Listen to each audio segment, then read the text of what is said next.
Estilo de vida adventista. Estas orientações foram elaboradas a partir de instruções encontradas 1. Na Bíblia, conforme textos citados. 2.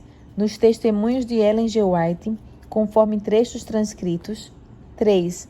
Na crença de número 22 da Igreja Adventista do Sétimo Dia, Comportamento Cristão. 4. No Manual da Igreja, seção que trata sobre o tema, edição revisada na Assembleia da Associação Geral de 2022. 5. No capítulo Estilo de Vida e Conduta Cristã, do Tratado de Teologia Adventista do Sétimo Dia. E 6. Em consulta às orientações intituladas Estilo de Vida e Conduta Cristã, votadas e publicadas pela Divisão Sul-Americana no fim de 2012. Introdução. O sacrifício de Cristo na cruz é reconhecido pela Igreja Adventista do Sétimo Dia como o preço pago pela nossa salvação. Deus, em seu infinito amor pelo mundo, deu o seu Filho unigênito para que todo o que nele crê não pereça, mas tenha a vida eterna. João 3,16. Ele prova o seu próprio amor para conosco pelo fato de Cristo ter morrido por nós quando ainda éramos pecadores, Romanos 5,8, e nos convida a aceitar esse sacrifício de amor, a entregar-lhe totalmente a vida e a nascer de novo em Cristo, João 3, 3-15. A pessoa que passou por essa experiência com Jesus deve agora andar em novidade de vida, entregando-lhe todo o seu ser e todos os aspectos de sua vida, Romanos 6, 1-23. Assim, se alguém está em Cristo, é nova criatura. As coisas antigas já passaram, eis que se fizeram novas. 2 Coríntios 5,17.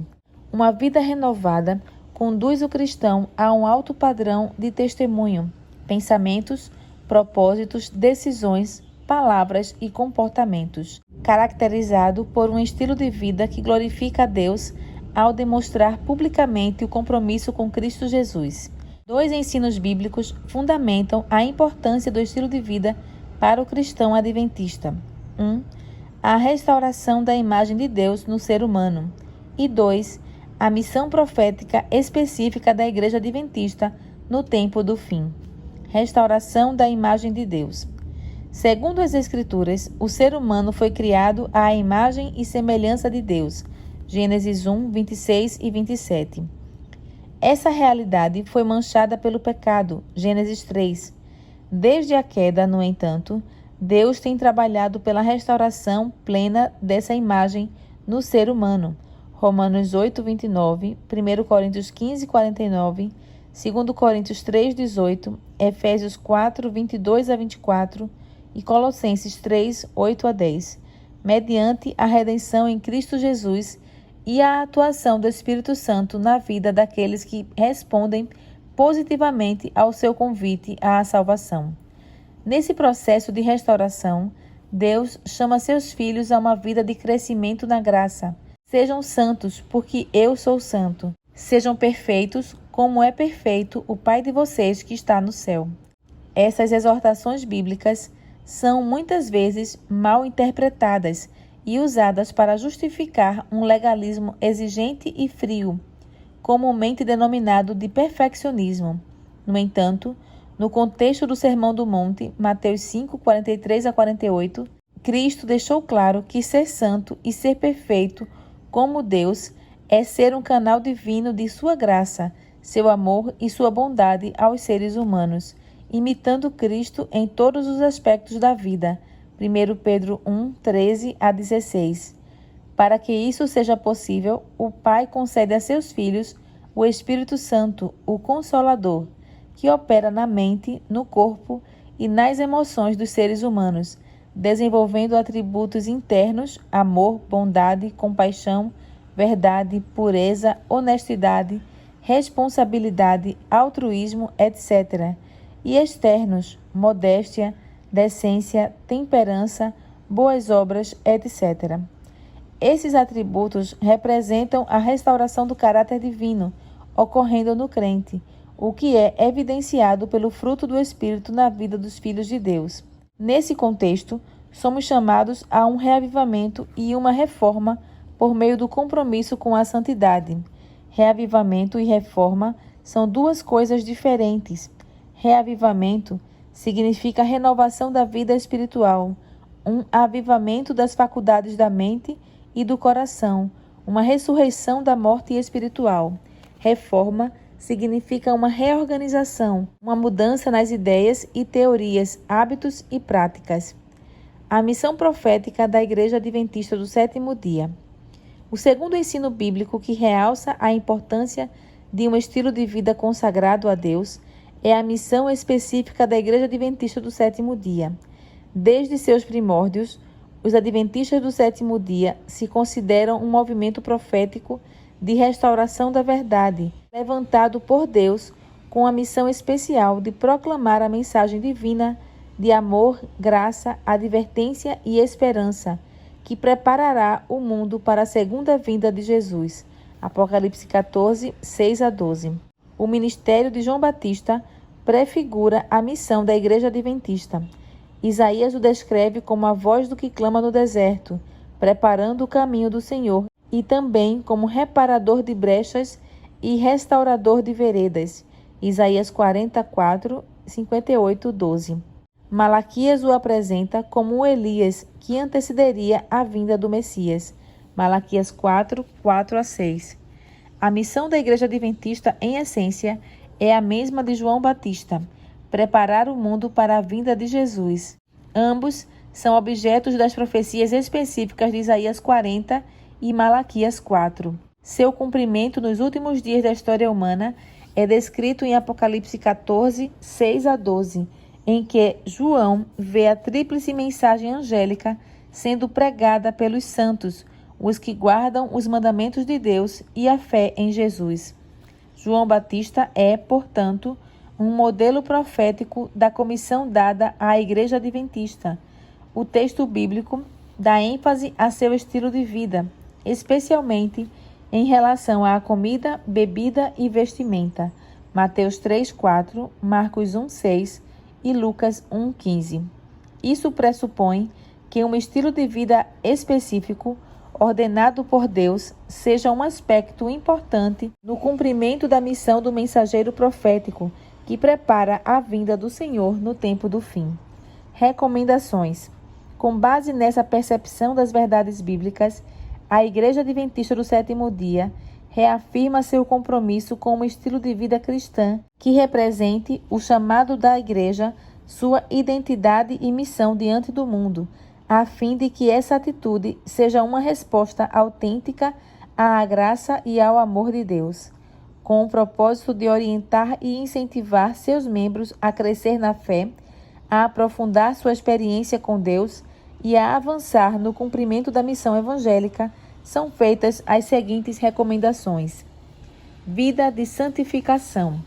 O cristão é chamado a consagrar a Deus todos os aspectos de sua vida, como está escrito: por isso, preparando seu entendimento, sejam sóbrios e esperem inteiramente na graça que lhes está sendo trazida na revelação de Jesus Cristo. Como filhos obedientes, não vivam conforme as paixões que vocês tinham anteriormente, quando ainda estavam na ignorância. Pelo contrário, assim como é santo aquele que os chamou, sejam santos vocês também em tudo o que fizerem, porque está escrito: sejam santos, porque eu sou santo. 1 Pedro 1, 13-16. Ao fazer a vontade do Mestre, precisamos chegar ao ponto de reconhecer plenamente o poder e a autoridade da Palavra de Deus, quer ela concorde ou não com nossas opiniões preconcebidas. Temos um perfeito livro-guia. O Senhor nos falou, e, sejam quais forem as consequências, devemos receber sua palavra e praticá-la na vida diária. De outro modo, estaremos escolhendo nossa própria versão do dever e fazendo exatamente o oposto daquilo que nosso Pai Celestial nos mandou fazer. Crescimento espiritual. A santificação implica um contínuo processo de crescimento espiritual pela graça de Deus em Jesus. O alvo é que todos cheguemos à unidade da fé e do pleno conhecimento do Filho de Deus, ao estado de pessoa madura, à medida da estatura da plenitude de Cristo, para que não mais sejamos como crianças, arrastados pelas ondas e levados de um lado para outro por qualquer vento de doutrina, pela artimanha das pessoas, pela astúcia com que induzem ao erro, mas, seguindo a verdade em amor, cresçamos em tudo naquele que é a cabeça, Cristo. Efésios 4, 13 a 15. Estando continuamente comprometidos com Jesus como nosso Salvador e Senhor, somos libertados do fardo dos atos cometidos no passado. Nesta nova liberdade em Jesus, somos chamados a crescer na semelhança do seu caráter, comungando com ele diariamente em oração, alimentando-nos de sua palavra, meditando nela e na sua providência, cantando seus louvores, nos reunindo nos cultos e participando da missão da igreja. Nisto cremos, página 167. Muitos pensam que devem fazer sozinhos uma parte do trabalho. Confiaram em Cristo para obter o perdão de seus pecados, mas agora procuram viver retamente por meio de seus próprios esforços. Mas esse esforço é em vão. Jesus disse: sem mim, vocês não podem fazer nada. Nosso crescimento na graça, nossa alegria, nossa utilidade, tudo depende de nossa união com Cristo. É pela comunhão com Ele, todo dia, toda hora, permanecendo nele, que cresceremos na graça. Ellen G. White, Caminho a Cristo, página 69. Pureza moral. Todo filho e filha de Deus devem conservar puros o coração e a mente. Salmo 24, 3 e 4 e 51, 10. Seguindo o modelo de Cristo, todo o que tem essa esperança nele purifica a si mesmo, assim como ele é puro. 1 João 3, 3. O cristão deve evitar e rejeitar tudo que possa contaminar a mente e o corpo, levando-o a pecar. A seguinte exortação de Paulo serve para nortear nossas escolhas. Portanto, se vocês comem ou bebem ou fazem qualquer outra coisa, façam tudo para a glória de Deus. 1 Coríntios 10, 31. Como Deus é puro em sua esfera, assim o homem deve ser na sua. E será puro se Cristo, a esperança da glória, habitar no interior, pois ele imitará a vida de Cristo e refletirá seu caráter. Recreação e mídia. A Bíblia nos apresenta o princípio da pureza moral em Filipenses 4:8. Finalmente, irmãos, tudo o que é verdadeiro, tudo o que é respeitável, tudo o que é justo, tudo o que é puro, tudo o que é amável, tudo o que é de boa fama, se alguma virtude há e se algum louvor existe, seja isso o que ocupe o pensamento de vocês. Assim, o cristão deve ser cuidadoso ao escolher conteúdos em livros, revistas e demais materiais impressos ou digitais, programas de rádio, televisão, streaming ou qualquer outro tipo de mídia, jogos, redes sociais ou aplicativos, evitando aquilo que polua sua mente e seu caráter.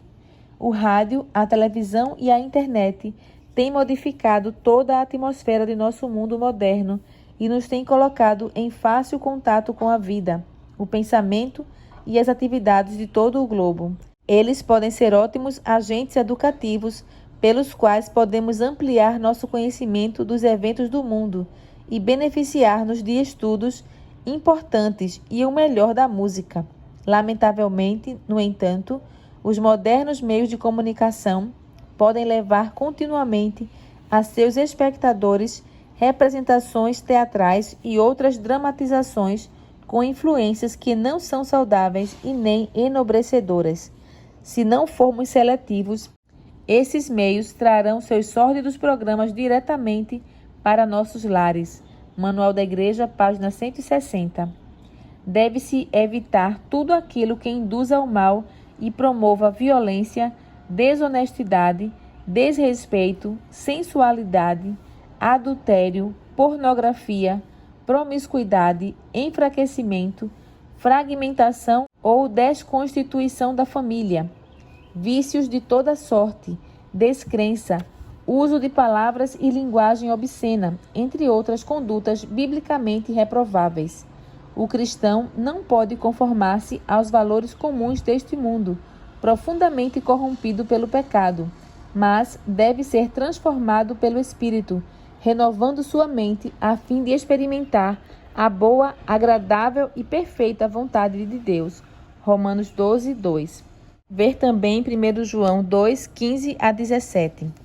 As danças, os ambientes sociais ou mesmo locais e festas particulares que as promovam são contrários ao princípio da pureza cristã, uma vez que despertam as paixões humanas, a sensualidade, a luxúria e a sedução. A dança é ainda comumente acompanhada do estímulo ao uso de bebidas alcoólicas, de drogas, da prática de violência e comportamento desenfreado. A recreação por meio da música, seja ela religiosa ou não, também deve passar pelos critérios bíblicos da glorificação a Deus e qualidade do material em questão.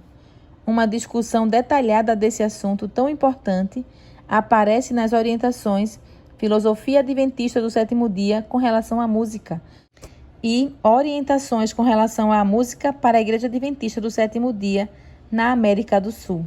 Em resumo, a aprovação, promoção, aceitação e ou prática das formas e dos conteúdos de divertimentos impróprios citados acima não se harmonizam com os princípios cristãos adventistas, sendo isso realizado em um contexto público ou particular, ou em atividades espirituais e sociais realizadas pela igreja, na igreja e ou qualquer de suas instituições. Vestuário e joias. O vestuário cristão é claramente orientado nas Escrituras pelos princípios da modéstia e da beleza interior, os quais incluem o bom gosto com decoro. Os adventistas do sétimo dia creem que os princípios acerca do vestuário, que aparecem em 1 Timóteo 2, 9 e 10, bem como 1 Pedro 3, 3 e 4, em relação às mulheres cristãs, aplicam-se tanto a homens como a mulheres. O cristão deve se vestir com simplicidade, decência, bom senso, evitando a sensualidade provocativa tão comum da moda e sem ostentação de ouro, pérolas ou roupas caras. 1 Timóteo 2, 9. Esse princípio deve ser aplicado não apenas a roupas, mas a todas as questões que envolvem a aparência pessoal e seus enfeites. Tudo deve evidenciar a riqueza do ser interior, uma beleza permanente de um espírito manso e tranquilo, que é de grande valor diante de Deus. 1 Pedro 3, 4. O caráter de uma pessoa é julgado pelo estilo de sua roupa. Um gosto apurado e uma mente educada serão revelados na escolha de acessórios simples e apropriados. É certo amar o que é belo e desejá-lo, mas Deus quer que primeiro amemos e busquemos a beleza do alto, que é imperecível. As melhores produções da habilidade humana não possuem beleza que se possa comparar com a beleza do caráter, que aos seus olhos é de grande valor. Ellen G. White, Educação, página 177. Os princípios bíblicos da modéstia e da beleza interior deixam bem claro que o cristão deve se abster do uso de joias, piercings, tatuagens e de outros ornamentos. Levítico 19, 28. Segundo a exortação bíblica, homens e mulheres devem levar uma vida modesta, simples e sem ostentação, evitar despesas desnecessárias e estar livre do espírito de competição tão comum na sociedade. Os acessórios funcionais, por exemplo, relógios, óculos, diademas, tiaras, luvas, chapéus, etc., usados segundo o contexto sociocultural, também devem seguir os mesmos princípios. Para o cristão, a autoestima e a valorização social estão fundamentadas no fato de o ser humano ter sido criado à imagem de Deus. Gênesis 1, 26 e 27. De cada indivíduo ser dotado de dons e talentos que lhes são únicos.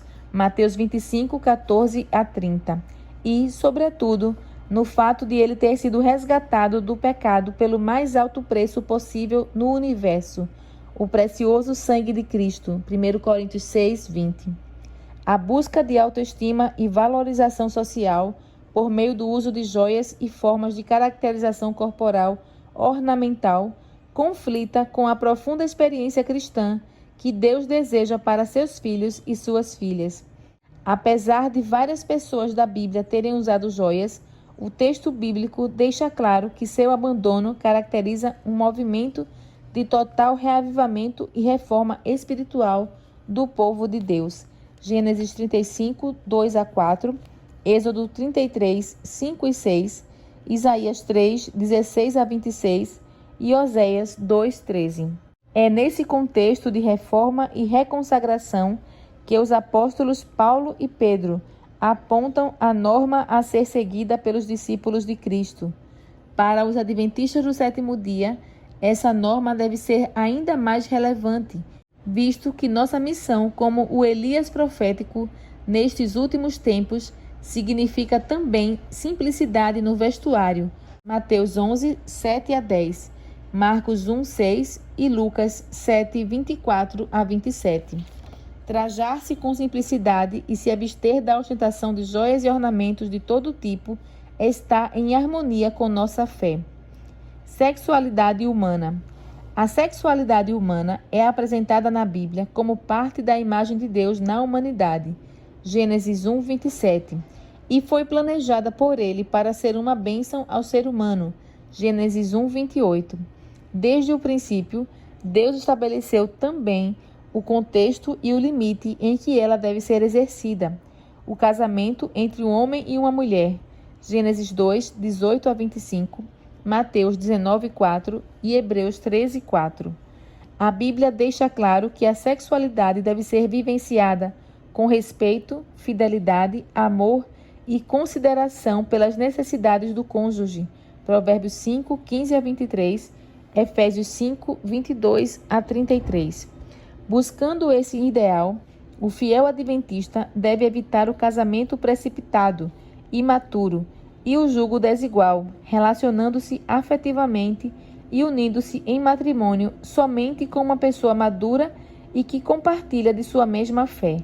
2 Coríntios 6, 14 até 7, 1. Possibilitando vivenciar um relacionamento monogâmico e vitalício em amoroso companheirismo. As Escrituras claramente classificam como pecado as diferentes formas de sexo fora das diretrizes divinas, como a intimidade física e o sexo pré-marital, Deuteronômio 22, 13 a 21, Cantares 4, 12, Cantares 8, 8 e 9. A violência sexual, Deuteronômio 22, 23 a 29, o adultério físico ou virtual, Êxodo 20, 14, Levítico 18, 20, Levítico 20, 10, Deuteronômio 22, 22 e 1 Tessalonicenses 4, 3 a 7. A prostituição, Levítico 19, 29, Deuteronômio 23, 17. A relação com pessoas da mesma família, Levítico 18, 6 a 17, 20, 11, 12, 14, 17 e 19 a 21. A relação com crianças e pessoas em situações de fragilidade ou incapacidade, Levítico 20, 18, Números 31, 17 e 18, Mateus 5 a 7. A relação entre pessoas do mesmo sexo, Levítico 18, 22, Levítico 20, 13, Romanos 1, 26 e 27, o travestismo, Deuteronômio 22, 5, as orgias e o sexo grupal, Gênesis 19, 4 e 5, Romanos 13, 13, Hebreus 3, 4 e a relação sexual com animais, Levítico 18, 23, Levítico 20, 15 e 16.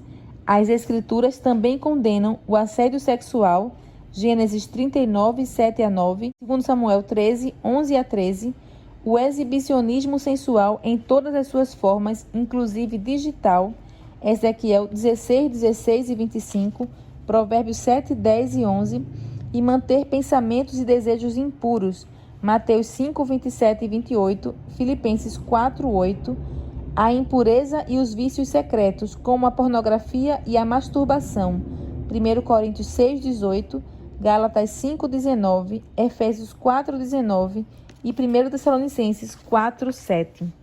No entanto, para aqueles que sofrem tentações ou que têm sucumbido em qualquer área do comportamento sexual, A promessa de vitória em Deus é animadora, pois tu, Senhor, és bom e perdoador, rico em misericórdia para com todos os que te invocam. Salmo 86, 5. Não por força, nem por poder, mas pelo meu espírito, diz o Senhor dos Exércitos. Zacarias 4, 6. Aqueles que põem a confiança em Cristo não devem ficar escravizados por nenhuma tendência ou hábito hereditário ou cultivado. Em lugar de ficar subjugados em servidão à natureza inferior, devem reger todo apetite e paixão. Deus não nos deixou lutar com o mal em nossa própria limitada força. Sejam quais forem nossas tendências herdadas ou cultivadas para o erro, podemos vencer, mediante o poder que Ele está disposto a nos comunicar. Saúde integral. As faculdades físicas e mentais, assim como as morais e sociais, são aspectos constituintes inseparáveis na vida cristã. Na perspectiva bíblica, portanto, a espiritualidade genuína é vivenciada na submissão de todas essas faculdades do ser ao senhorio do Espírito Santo. Nesse contexto, a Escritura revela que o corpo humano é o templo do Espírito Santo e que o cristão deve glorificar a Deus também em seu corpo. Para nortear esse cuidado, em sua palavra, Deus deu orientações claras acerca de comida. Gênesis 1:29, 3:18, 7:2, 9:3 e 4, Levítico 11, 1 a 47, 17, 10 a 15 e Deuteronômio 14, 3 a 21. E bebida, Levítico 10, 9, Números 6, 2 e 3, Provérbios 21, 21, 17, 23, 20, 29 a 35 e Efésios 5, 18. A dieta vegetariana é o ideal de Deus para o ser humano. Gênesis 1 a 3. Bem como a abstinência de qualquer tipo de bebida alcoólica e de tudo que seja prejudicial à saúde humana, como bebidas cafeinadas e drogas. Êxodo 20, 13, 1 Coríntios 3, 17, 6, 19 e 10, 31. O uso indevido de medicamentos também deve ser evitado. As boas coisas que Deus criou para o ser humano devem ser usadas com equilíbrio e sabedoria. Provérbios 25, 16 e 27 e 1 Coríntios 6, 12. As coisas más devem ser totalmente evitadas. A alimentação adequada e a abstinência de tudo que é prejudicial à saúde são 2 dos 8 remédios naturais que Deus prescreveu para a manutenção de uma vida saudável e equilibrada.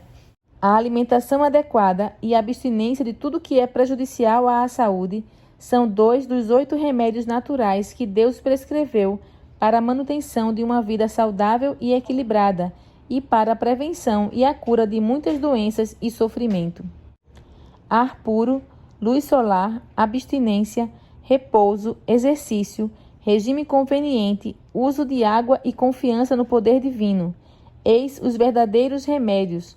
Toda pessoa deve possuir conhecimentos dos meios terapêuticos naturais e da maneira de praticá-los.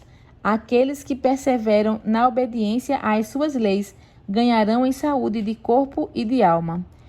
O cuidado do corpo e da saúde faz parte da restauração da imagem de Deus no ser humano, inclusive cuidado da saúde mental. A relação que existe entre a mente e o corpo é muito estreita. Quando um é afetado, o outro se ressente. O estado da mente atua muito mais na saúde do que muitos julgam. Muitas das doenças sofridas pelas pessoas são resultado de depressão mental, desgosto, ansiedade, descontentamento, remorso, culpa, desconfiança. Tudo isso tende a consumir as forças vitais e a convidar à decadência e à morte. Conclusão. As recomendações apresentadas nestas orientações devem ser seguidas como resultado de profundo relacionamento pessoal com Deus, mediante a busca de sua presença na primeira hora de cada dia, com oração, estudo da Bíblia e do espírito de profecia. Elas não devem ser usadas como um elemento de julgamento ou crítica de outros, mas como apoio para o crescimento da vida pessoal. Assim, é dever da Igreja oferecer às pessoas auxílio espiritual para o fortalecimento na caminhada rumo à pátria celestial. A palavra de Deus e os conselhos divinos que nos foram transmitidos pelo espírito profético de Ellen G. White, nos exortam, como adventistas do sétimo dia, a viver um estilo de vida que seja uma resposta de amor à bondade, à graça e ao infinito amor de Deus por nós. O fruto do Espírito deve permear todas as dimensões do nosso viver, proporcionando equilíbrio entre os aspectos interiores do ser e os exteriores do fazer.